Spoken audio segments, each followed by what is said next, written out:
Inches of rain fell yesterday, leaving some areas flooded. We told you last night about flooding in Moultrie County, and WCIA3's Miranda Meister is live in Bethany now with an update this morning.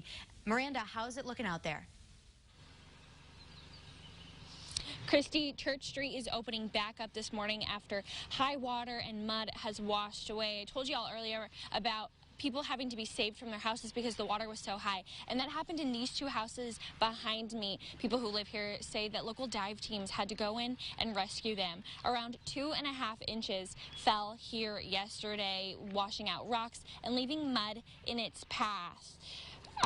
The village says they wanted to keep Church Street closed until 7 this morning, but they opened it back up just about 20 minutes ago. A tornado hit just a couple miles outside of town here in Bethany, but no damage was reported. Reporting live in Bethany, Miranda Meister, WCIA3, your local news leader. Miranda, and yeah, we've seen a lot of rain, not only nearby in the Bethany area, but also for a majority of central Illinois. So we do need things to dry out. Unfortunately, though, the rest of the forecast still does call for multiple additional inches of rain. In fact, probably could see about 1 to 3 inches over the next week, most of which is actually going to occur this weekend. Storm Tracker Doppler is very quiet right now, though. That's good news. And off to the west, things are quiet, but we've got this area here the past 24 hours, which have seen in the teal zone, which is about an ½ inch to an inch, and then some of the green spots that pop up are anywhere from 1 to potentially close to 3 inches. So a lot of rain has fallen in the southern parts of the viewing area, up to the north, closer off to the west by Springfield, and even by Champaign, we've seen about an inch around here. So a lot of rain, but like I said, the good news is things are dry, at least for today. However, we do anticipate more in the way of rain for the weekend. Flooring America Skycam overlooking Springfield on our Roofing Dog INET. Cloudy skies there. High temperatures today are in the middle to upper 70s, and that will also come with more sunshine the later that we go into the day. Northwest winds at around 10 to 20 miles an hour. And then for tonight, some patchy fog could develop with some lows that'll be in the upper 50s to low 60s. And we do anticipate temperatures becoming pretty warm and humid for not only the weekend, but into the middle and end of next week as middle and upper 80s do return to the area.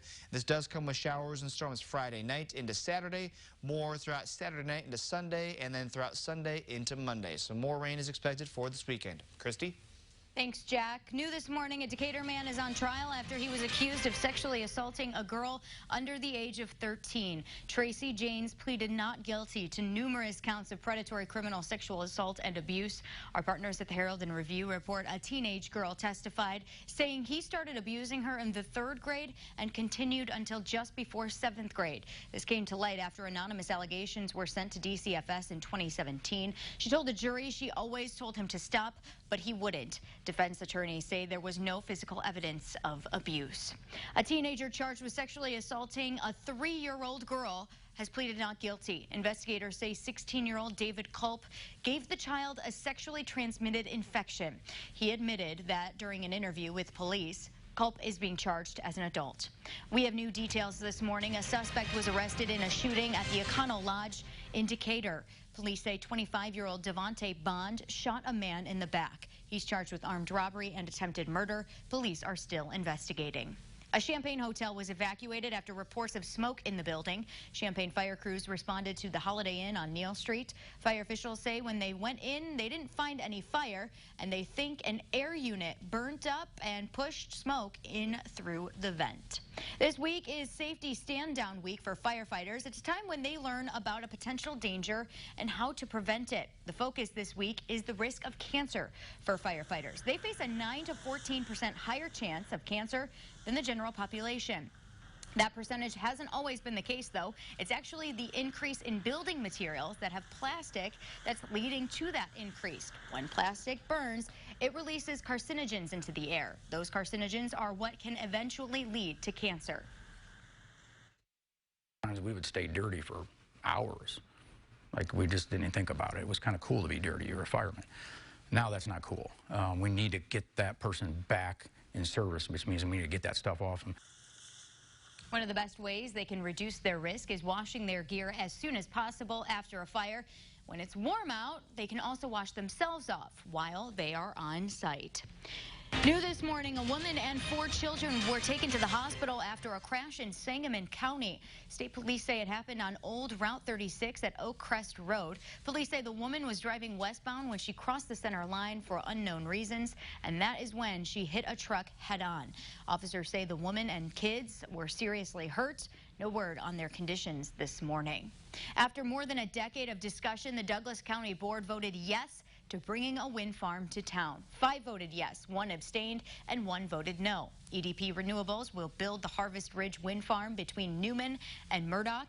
It will have 48 wind turbines and produce enough energy to power 70,000 homes. People had mixed feelings about the wind farm coming to town. Some say they were worried about what it would do to the farmland. The company says it will benefit the county in more ways than one. Every megawatt of electricity that we will be producing is generating taxes to help pay for important public services. The goal is for the wind farm to be done by December. If you want to see a breakdown of where the tax dollars will go, we have a chart on our website, WCIA.com. Danville City Council voted down a solar farm. Aqua Illinois wanted the council to vote again on rezoning for the proposed farm on West Fairchild. In order to take another vote, the council had to suspend a city council rule from 1993.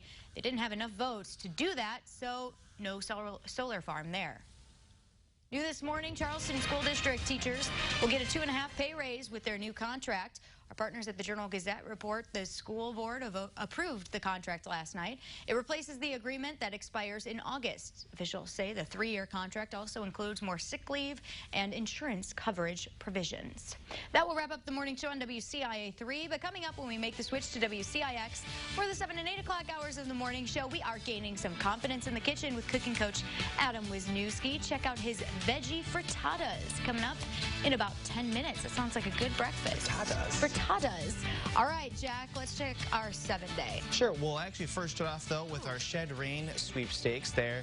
Entering the code word Bombogenesis, which is a 24 millibar drop over 24 hours of a low pressure center. That's rapid intensification there.